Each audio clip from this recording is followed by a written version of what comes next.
राम. आज दिनांक 31 जानेवारी 2026 रोजी कळमेश्वर या ठिकाणी आपण अविनाश आप्पा पसारकर यांच्या चियाच्या प्लॉटवरती आपण आलेलो आहे.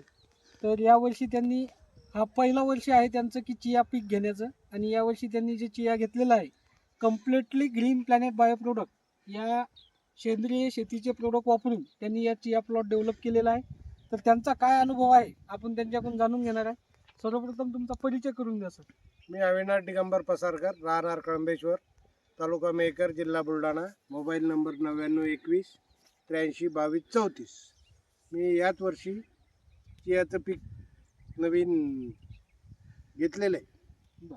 तर आता हे चियाचं काय आपण कंपनीचं काय बी घेतलेलं नाही, कंपनीचं घरगुती बी नाही, हे घेतलेलं आहे. खाजगी बी माझ्या मित्राकडून बियाणं आणलं होतं आणि मी पेरलं. बरोबर. आता आपण यावर्षीची जी चिया प्लॉट बघतोय किंवा यावर्षी चियाची भरपूर प्रमाणात आपल्या भागामध्ये पेरणी झालेली आहे. काय की हरभऱ्याला एक ऑप्शन पीक म्हणून आणि कॅश पीक म्हणून या पिकाकडे बघितल्या जाते की व चांगल्या पद्धतीचं उत्पन्न आणि कमी खर्चामध्ये इथून चांगलं उत्पन्न घेता येते. या अनुषंगाने बऱ्याच शेतकऱ्यांनी चिया प्लॉट घेतलेले आहे. पण आपण पाहतो की व त्यांची ग्रोथ असेल किंवा उंबीची सायझिंग असेल, ही बऱ्याच ठिकाणी आपण नजरेत आलं की ती चांगल्या पद्धतीनं ग्रोथ झालेली नाही आहे. आणि चियावरती एक गैरसमज आहे शेतकऱ्यांचा की व चिया पिकाला कुठल्याच प्रकारची फवारणी करण्याचं काम नाही. मी फवारणी केली, खतही दिलं, 2 डोस दिलेले मी खताचे.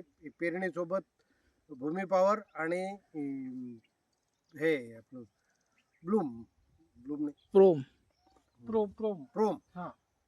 भूमी पॉवर आणि प्रोम, एकरी एक बॅग भूमी पॉवर, एक बॅग प्रोम असं मिक्स करून Mix तुम्ही करून पेरते वेळेस खताचा पेरते वेळेस डोस दिला. पेरलं. म्हणजे त्यानंतर चिया मिक्स केला भूमी पॉवर मध्ये, हा, थोडस प्रोम टाकलं आणि वेगळ्या खताच्या ताडीतून पेरणी करून घेतली. पेरणी केली. बरोबर. हा.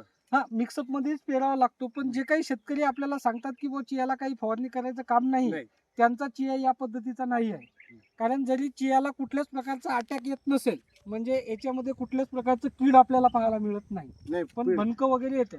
ते पांढरी माशी पांढऱ्या माशीची समस्या येते. म्हणजे बरेच शेतकरी असे म्हणत होते.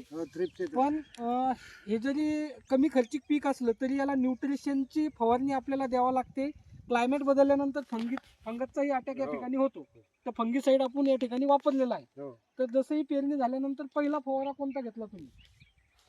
ग्रो, नायट्रोकिंग आणि एफसी. ग्रो, नायट्रोकिंग आणि एफसी हा तुम्ही पहिला फवारा घेतला. हा फवारा घेतल्यानंतर आपल्या असं लक्षात आलं की आपलं फुटव्याचं प्रमाण आपल्याला चांगलं पाहायला मिळालं. ग्रोथ चांगल्या पद्धतीने मिळाली आपल्याला, आणि जी क्वालिटी आपल्याला लागते हिरवीगार कवळी, ती क्वालिटी आपल्याला पाहायला मिळाली. बरोबर. त्यानंतर दुसरी टेज आली आपली. आता अशी फवारणी किती घेतली तुम्ही वाढीच्या अवस्थेमध्ये? हे असे 2 घेतले, याच्यासोबत ब्लूम टाकलं. याच्यासोबत ब्लूम टाकलं. दुसऱ्या फवारण्यात ब्लूम आणि एफसी तर होतच. एफसी तीनही फवारण्यात आणि ती व्हायरोइड वायरोइड घेतलं. व्हायरोइड याच्यासाठी घेतलं की पांढऱ्या माशीची समस्या पांढऱ्या तुम्हाला या माशीची आणि प्लॉटला पाहायला थ्रिप्सची मिळाली. समस्या थोडीशी कमी झाली. बरं. म्हणजे आता याच्यावरती तुम्हाला जे भनकं वगैरे किंवा पांढरी माशी ही नाही, काहीच समस्या नाही आपल्याला दिसत. पाहायला बघून मिळत नाही. काही हे जर प्लॉट आपण हा काहीच नाही. हे बघितला कुठलं तर काहीच भनकं आपलं उडत असतं. आता ओंबी लागल्याच्या नंतर तुम्ही ब्लूमचा जे अतिरिक्त वापर केला, हो. म्हणजे व्हायरोइडचा. वायरोइड तर ब्लूमची एक फवारणी झाली याच्यावर का दोन? 2 झाल्या. ब्लूमच्या 2, हा. ही स्पेशल 1 झाली. ग्रो आणि नायट्रोजनची एक झाली आणि ब्लूम व्हायरोइडची एक झाली, आणि परत स्पेशल ब्लूम एफसीची झाली. ब्लूम ग्रो आणि एफसी एफसी. हा, बरोबर. 3 फवारण्या केल्या. ओके. आता हा प्लॉट आपण पाहतो, याची ओंबीची साईज असेल, ग्रोथ असेल, फुटव्याचं प्रमाण असेल, सगळा सारखा प्लॉट आपल्याला पाहायला मिळतो. थोडा या इथंच आपल्याला डाऊन दिसतो तर तिथं पाण्याचा आपल्या तिथे शॉर्ट पाण्याची झालेला कमी. नाही तर बाकी एकंदरीत आपला किती एकरचा प्लॉट आहे? 4 एकरात. 4 एकरचा एकदम सारखा प्लॉट बसलेला आहे.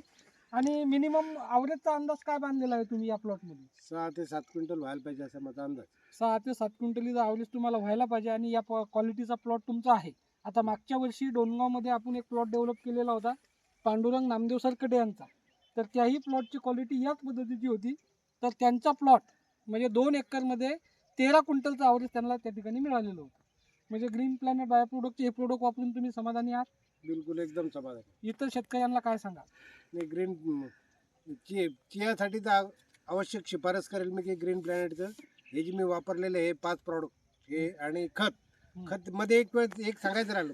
त्याच्यानंतर मी त्या 3ऱ्या पाण्याच्या वेळेस त्याला पोटॅश, आपलं त्याचं ग्रीन प्लॅनेटचं पोटॅश हे सुद्धा एकरी एक बॅग टाकलो. म्हणजे पेरणीनंतर किती दिवसांनी पेरणीनंतर टाकलं ते तुम्ही? तिसऱ्या पाण्याच्या दीड 2 महिने. म्हणजे 2 महिने. पेरणीनंतर पावणे 2 महिन्याचा प्लॉट झाल्यानंतर एक वेळेस पोटॅशचा डोस सुद्धा या प्लॉटला गेलेला आहे. हा. म्हणजे एकंदरीत असं लक्षात येते की क्रॉप कुठलंही असू द्या, जर आपल्याला ॲव्हरेज चांगलं घ्यायचं असेल तर त्या ठिकाणी आपल्याला खर्च करणं गरजेचं खर्च आहे. कमी. जर खर्च केला तर आपल्याला चांगल्या पद्धतीचं उत्पन्न किंवा क्वालिटी गुणवत्ता आपल्याला त्या ठिकाणी पाहायला मिळेल, असं या प्लॉटच्या पाहणीवरून आपल्या निदर्शनास आलेलं आहे. तर परत एकदा तुमचा मोबाईल नंबर सांगा. माझा मोबाईल नंबर 9921 83 22 34.